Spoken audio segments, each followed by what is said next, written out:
దేశంలోనే AP model of education దిశగా వేగంగా అడుగులు పడుతున్నాయి. రాష్ట్రంలోని ప్రభుత్వ పాఠశాలను ఉత్తమంగా తీర్చిదిద్ది ఏపీ మోడల్ ఆఫ్ ఎడ్యుకేషన్ గురించి అందరూ మాట్లాడుకునేలా చేయాలన్నది విద్యాశాఖ మంత్రి నారా లోకేష్ ఆలోచన.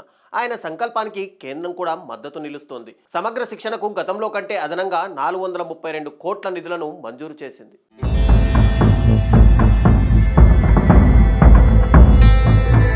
ఆంధ్రప్రదేశ్ విద్యాశాఖను దేశానికే దిక్సూచిగా మార్చాలన్న లక్ష్యంతో వినూత్నమైన కార్యక్రమాలతో విద్యలో నాణ్యతా ప్రమాణాలు పెంచే విధంగా అడుగులు వేస్తోంది ప్రభుత్వం. రాష్ట్రంలో కూటమి ప్రభుత్వం ఏర్పాటైన తర్వాత ఆంధ్రప్రదేశ్ సమగ్ర శిక్షణకు కేంద్రం నుంచి నిధులు మంజూరయ్యాయి. మంత్రి లోకేష్ చొరవతో నిధుల కేటాయింపు విషయంలో రాష్ట్రానికి కేంద్రం అధిక ప్రాధాన్యత ఇస్తోంది. అతని కృషి కారణంగా సమగ్ర శిక్ష, పాఠశాల విద్యాశాఖకు వరుసగా కేంద్ర ప్రభుత్వం నుంచి అదనపు నిధులు మంజూరయ్యాయి.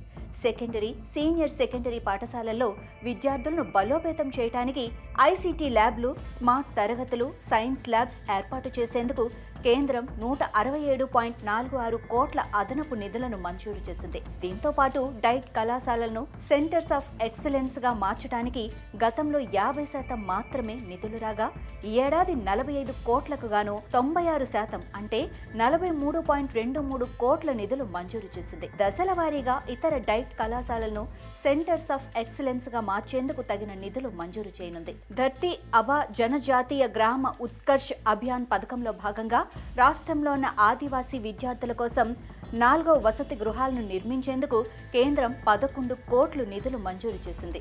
ధర్తీ అబా జనజాతీయ గ్రామ ఉత్కర్ష్ అభియాన్ పథకం అనేది గిరిజన తెగల సామాజిక ఆర్థిక స్థితిగతులను మెరుగుపరిచే లక్ష్యంతో కేంద్ర ప్రభుత్వం చేపట్టిన ప్రతిష్టాత్మక కార్యక్రమం. 2024-25 నుంచి 2028-29 వరకు 5 ఏళ్ల పాటు ఈ పథకం అమలు చేయనున్నారు. గిరిజన మెజారిటీ గ్రామాలన్నింటిలోనూ సంపూర్ణ అభివృద్ధిని సాధించటం, వారికి మెరుగైన మౌలిక వసతులు, విద్య, ఆరోగ్యం, ఉపాధి అవకాశాలను కల్పించటం ఈ కార్యక్రమం ముఖ్య లక్ష్యం. ప్రధానమంత్రి జనజాతీయ ఆదివాసీ న్యాయ మహా అభియాన్ పథకంలో భాగంగా 2 దశల్లో మొత్తం 79 హాస్టళ్లు నిర్మించేందుకు కేంద్రం 210.5 కోట్ల నిధులు మంజూరు చేసింది. గత ఏడాది 4 హాస్టళ్లు మాత్రమే మంజూరు కాగా ఈ ఏడాది అత్యధికంగా 79 హాస్టళ్లు ఏర్పాటు చేయడానికి కేంద్ర ప్రభుత్వం ఆమోదం తెలిపి ఈ మేరకు నిధులు కేటాయించింది. ప్రధానమంత్రి స్కూల్స్ ఫర్ రైజింగ్ ఇండియా పథకం కింద రాష్ట్రంలో ఈ ఏడాదికి మొత్తం 80 పాఠశాలలను కేంద్రం ఎంపిక చేసింది. వీటికి ఇంకా నిధులు కేటాయించాల్సింది.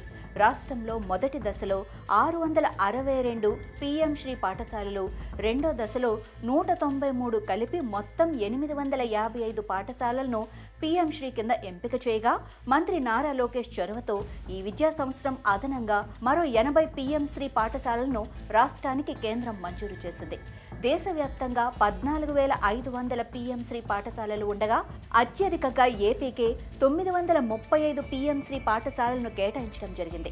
మొత్తం మీద మంత్రి నారా లోకేష్ కృషి కారణంగా సమగ్ర శిక్ష కింద రాష్ట్రానికి అదనంగా 432.19 కోట్ల నిధులను కేంద్ర ప్రభుత్వం మంజూరు చేయటం సంతోషించదగ్గ విషయం.